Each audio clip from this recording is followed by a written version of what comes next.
When you imagine medieval Europe, you might think of knights, castles, and battles.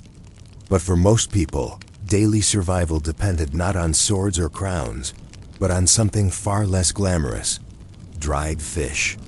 From the windswept coasts of Norway to the markets of Venice, stockfish fed millions, shaped trade routes, and quietly built the backbone of a continent. In this video, we'll explore how one simple food became so essential and why it mattered more than you might expect. Settle in, get comfortable, and let's drift back into the forgotten meals of medieval life. And if you enjoy these journeys into the quieter corners of history, don't forget to subscribe to Quiet Boring Sleep for more stories that gently carry you through the past. Chapter 1. The harsh realities of medieval survival. When you think of medieval life, perhaps images of knights in shining armor, bustling marketplaces, or long feasts in great halls come to mind. But if you lived in medieval Norway, Iceland, or even parts of northern Germany, the foundation of your survival was far less glamorous. Dried fish, in its preserved form, played a central role in sustaining entire communities during the Middle Ages. The reason is simple, though it rarely gets much attention in history books. Europe was cold. Winters were long, and farming was unpredictable. Crops failed more often than anyone would like to remember, and famine was a constant threat. Against this backdrop, dried fish was more than just food. It was life insurance. To understand this, imagine yourself in a small coastal village in Norway around the year 1200.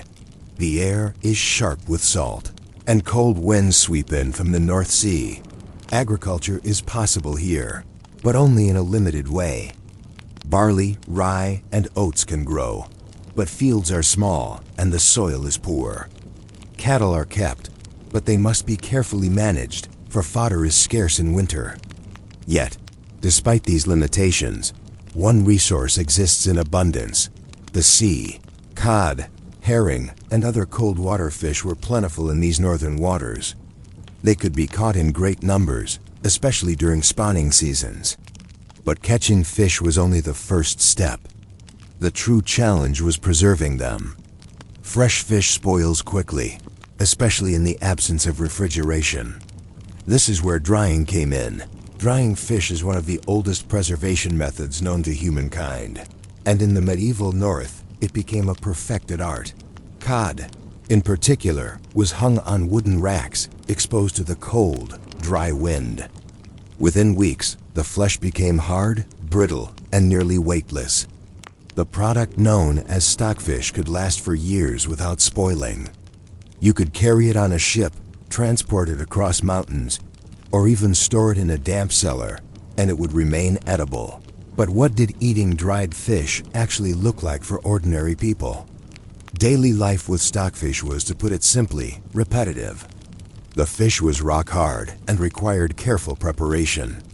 Usually, it was pounded with a hammer or mallet to soften it before cooking. Sometimes it was boiled, sometimes stewed with barley or vegetables if available, and at other times simply chewed dry. Children grew up with its taste as a constant background note to their lives. For peasants, it was not a delicacy, it was survival food, eaten again and again through long winters. Yet dried fish was not just about survival. It was also about trade. By the 12th and 13th centuries, the stockfish trade had become one of the largest economic lifelines of northern Europe. Merchants from the Hanseatic League, an alliance of trading cities that stretched across the Baltic and North Seas, traveled to Norway and Iceland to buy stockfish in bulk. They carried it to England, Germany, and even deep into Central Europe. This simple food became an international commodity, linking remote fishing villages to wealthy markets hundreds of miles away. Religion, too, gave dried fish an unexpected importance. The medieval Christian calendar was filled with fasting days on which the eating of meat was forbidden. On these days, fish became the most acceptable substitute. With over 100 fasting days per year, demand for fish soared. This meant that dried fish, which could be stored and shipped long distances, fit perfectly into the rhythms of religious life. Monasteries ordered it. Towns stocked it. Even kings relied on it to feed their courts during Lent. Of course, the experience of dried fish differed between social classes. For the peasant family, it was often their only protein for months on end. For wealthier households, dried fish might appear alongside fresh meat, butter, and imported goods, forming part of a varied diet. Yet across the board, whether rich or poor, its presence was felt. The sheer scale of the dried fish trade and its daily role in ordinary diets raises a simple but fascinating question. How did something as humble as cod become one of the most powerful forces binding medieval Europe together? That, perhaps, is where the story truly begins. Chapter 2. Trade, Faith, and the Web of Stockfish. If Section 1 introduced dried fish as survival food for ordinary families, Section 2 shows how it became something far larger, an international trade good, a religious necessity, and a quiet but powerful force behind medieval politics. The expansion of stockfish trade. By the 12th century, fishing villages in northern Norway were producing stockfish in quantities far beyond their own needs. What had once been a local food began to move outward. The merchants who carried it were members of the Hanseatic League, a powerful alliance of trading cities. Lübeck, Hamburg, Bremen, and other ports became central hubs for moving fish inland. For Norwegians, this trade was transformative. Instead of merely eating fish themselves, they could now exchange it for grain, iron, and cloth. Stockfish became their currency. For merchants, it was an almost perfect commodity. It was lightweight, durable, and in constant demand. Unlike grain, it did not rot easily. Unlike salt, it did not dissolve. Ships could carry huge loads of dried cod across stormy seas with minimal spoilage. The fishing grounds around the Lofoten Islands in northern Norway were especially famous. Seasonal migrations of cod brought unimaginable numbers of fish into the shallow waters. Entire communities built their lives around this predictable rhythm. In January and February, fishermen launched their boats, braving icy winds. By March and April, drying racks filled the coastline. Thousands upon thousands of fish hung to dry in the cold, clean air. These were then bundled and sold to merchants waiting in Bergen, the great Norwegian trade port. Fish and the church, religion amplified the value of dried fish. The medieval Catholic Church mandated abstinence from meat on many days throughout the year. Depending on how one counted, this meant nearly half the calendar could be classified as fish days. Ordinary believers did not stop eating altogether. They substituted fish for meat. Fresh fish was a luxury, available only to those living near rivers, lakes, or coasts. But dried fish could be transported. Monasteries, always concerned with maintaining discipline and order in their diets, purchased stockfish in bulk. It was predictable, it lasted through long winters, and it could feed large communities of monks. Even the papal court in Rome, far from Norway, indirectly relied on northern stockfish. Merchants carried it down the Rhine, across the Alps, and into Italy. Although Mediterranean Christians had access to their own seafood, anchovies, sardines, and salted tuna, northern dried cod offered a cheap and durable supplement. For peasants, the religious fast was less a choice than a burden. On days when meat was forbidden, dried fish became the fallback. Children grew up marking time not only by the seasons, but by the endless return of meals shaped by church law. Advent, Lent, the many saints' days all demanded fish. In this way, faith and food intertwined so tightly that one cannot imagine medieval Christianity without thinking of dried cod hanging on a rack somewhere in the far north. Political power of fish. As trade grew, so did conflict. Stockfish was valuable enough to spark disputes between kingdoms and trading powers. Norway, Denmark, and England all sought to control fisheries. The Hanseatic League itself used its monopoly on the dried fish trade to secure privileges in northern towns. Bergen, in particular, was dominated by Hanseatic merchants, who kept their own quarter in the city and often clashed with local Norwegians. To modern eyes, it may seem strange that dried fish could wield such influence. But in a world where famine was never far away, food meant power. Whoever controlled the flow of stockfish controlled more than commerce. They held sway over survival. Kings taxed it, merchants fought over it, and coastal communities protected their fishing rights fiercely, the daily grind of trade. Behind these large political moves were the dull but essential routines of trade. Fish had to be packed, stored, and accounted for. Documents survive listing exact quantities of stockfish, the quality grades, and the agreed prices. Some fish were considered prime large, evenly dried, and clean. Others were of lower grade, perhaps smaller or unevenly cured. Merchants sorted and priced accordingly. Transport was a slow affair. Ships hugged the coastline, stopping frequently to avoid storms. Caravans moved loads of stockfish inland, where it was sold in markets alongside salt, spices, and wool. A bale of dried cod might change hands, many times before finally being cooked in a peasant's pot hundreds of miles from the sea. A shared European taste. Perhaps the most surprising fact is how far stockfish traveled. Archaeological evidence shows dried cod bones in places where cod itself never swam. Markets in Krakow, Prague, and even inland German villages had stockfish available. By the later Middle Ages, it had become a taste that tied Europe together. For many, the taste was plain, even monotonous. Yet it was filling, dependable, and adaptable. Wealthier households might flavor it with imported spices like pepper or saffron. Poorer ones might stew it with barley or cabbage.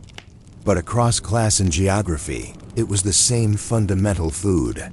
The quiet backbone of medieval diets, dried fish rarely appeared in heroic tales, chronicles, or poems. It was too ordinary, too unremarkable. But in silence, it supported life across the continent. Without it, monasteries might have struggled to observe their fasts. Villages might have starved during crop failures. Traders might have lacked the commodity that bound them together. And so, as you sit with this image in mind, the endless racks of fish drying under the cold northern sky, you may begin to see how a humble food could hold together kingdoms, faith, and daily life. Yet there's another layer to this story. For if stockfish became central to trade and religion, it also shaped culture itself. Songs, laws, and even social identities grew around this food. And that brings us to a quiet but important question. How did dried fish move beyond survival and commerce to become part of cultural memory and identity across Europe? Chapter 3. Memory, Culture, and the Long Decline.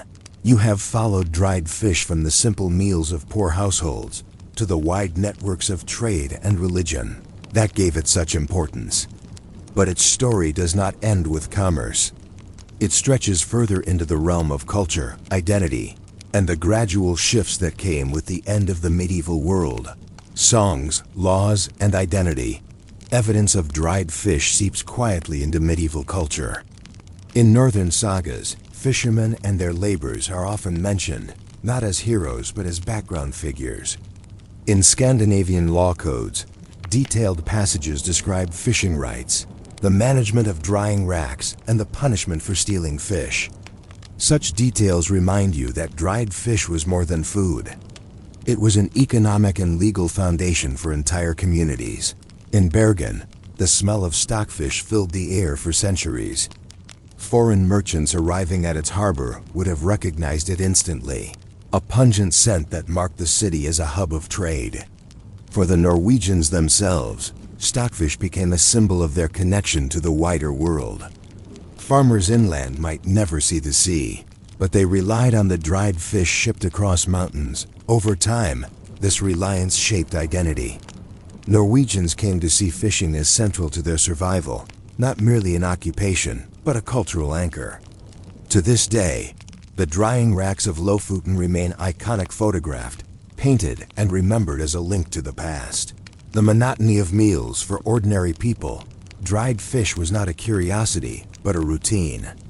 You might imagine a child in 15th century Germany sitting at a wooden table during Lent, facing yet another meal of boiled stockfish. It might be softened with milk, mixed with peas, or fried in oil if the family was lucky. But more often, it was plain, tough, and chewy. Accounts from travelers sometimes remark on this monotony. They describe peasants weary of their endless diet of dried fish, dreaming of meat they could not afford or were not allowed to eat. Yet monotony itself carried meaning. It taught discipline, connected families to the rhythms of the church calendar, and reinforced the shared experience of scarcity. Meals like these rarely appear in chronicles. They were not glorious nor dramatic. They were the quiet reality of life for millions. And so, when you picture medieval Europe, it may be more accurate to imagine not knights at a feast, but villagers chewing dried cod in silence. The subtle luxury, it would be misleading though, to think of dried fish only as peasant fare. Nobles ate it too, though in different ways. Wealthier households often had cooks who transformed stockfish into elaborate dishes, flavored with saffron, almonds, and raisins imported from the south in aristocratic banquets. Fish might appear as a centerpiece on fast days, decorated with sauces and served alongside fine bread. For nobles, the presence of fish showed obedience to religious law while also demonstrating wealth through the use of costly spices. In this way, the same fish that peasants boiled in plain water became a subtle luxury when wrapped in layers of flavor and display. This dual nature, humble and luxurious, mirrored the structure of medieval society itself. One food, shared by rich and poor alike, yet experienced in vastly different ways. The long decline, as the Middle Ages gave way to the early modern period, the dominance of dried fish began to wane. Several forces contributed to this decline. First was the rise of salted fish. Unlike stockfish, which relied on the specific climate of northern Norway, salted fish could be produced more widely. Salted herring, in particular, became a massive industry in the Low Countries. The invention of the herring bus, a type of ship designed for processing herring at sea, revolutionized the trade. Salted fish traveled easily and appealed to new markets. Second was the gradual loosening of religious fasting laws. By the Reformation, Protestant regions no longer observed the same strict rules about fish days. Catholic countries maintained them, but enforcement weakened. Without the church calendar dictating endless fish consumption, demand declined. Third was the expansion of global trade. As new foods entered Europe, potatoes, maize, and new meats, dried cod lost some of its central place. It remained important in northern diets, but it was no longer the universal backbone it had once been. Survivals into the modern world. Despite this decline, dried fish never fully disappeared. In fact, it persisted stubbornly in places where tradition held strong. In Norway, Iceland, and the Faroe Islands, stockfish remained a staple well into the modern period. In Italy, particularly in the Veneto and Liguria, stockfish imported from Norway became part of local cuisine, prepared in stews and sauces that survive today. Even in West Africa, dried fish found a place. Through trade, it became part of local markets, valued for its durability and nutrition. In this way, the medieval story of stockfish did not end with Europe, it spread across oceans. To this day, in some households, meals of stockfish are still prepared. What was once the quiet necessity of medieval survival has become a cultural marker, a dish that connects families to their ancestors. Reflection, the hidden weight of the ordinary. As you reflect on this long history, you might notice how dried fish reveals the hidden weight of the ordinary. It was not glamorous, not heroic, not the subject of epics or chronicles. Yet it sustained millions, shaped economies, and tied faith to food. Without it, medieval Europe would have been a hungrier, less connected place. It reminds you that history is not only the story of kings, battles, and grand events. It is also the story of meals eaten in silence, of laws written to protect fishing rights, of trade routes shaped by the need to eat on fasting days. The next time you hear of medieval Europe, try to set aside the shining armor and grand castles for a moment. Instead, picture the racks of drying cod in the cold wind of Norway. Picture the monk breaking his fast with a bowl of boiled fish. Picture the peasant child chewing stubbornly on a piece of stockfish during Lent. Those are the forgotten meals that built a continent. And that brings us to the end of our journey into the forgotten role of dried fish in medieval life.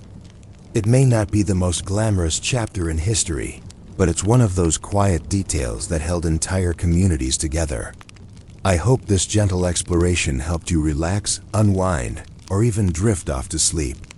If you found this story comforting or insightful, I'd truly appreciate it if you could like this video and share it with someone who also enjoys peaceful history. And of course, don't forget to subscribe to Quiet Boring Sleep for more calming journeys into the quieter corners of the past. Thank you for spending this time with me, and I'll see you in the next story.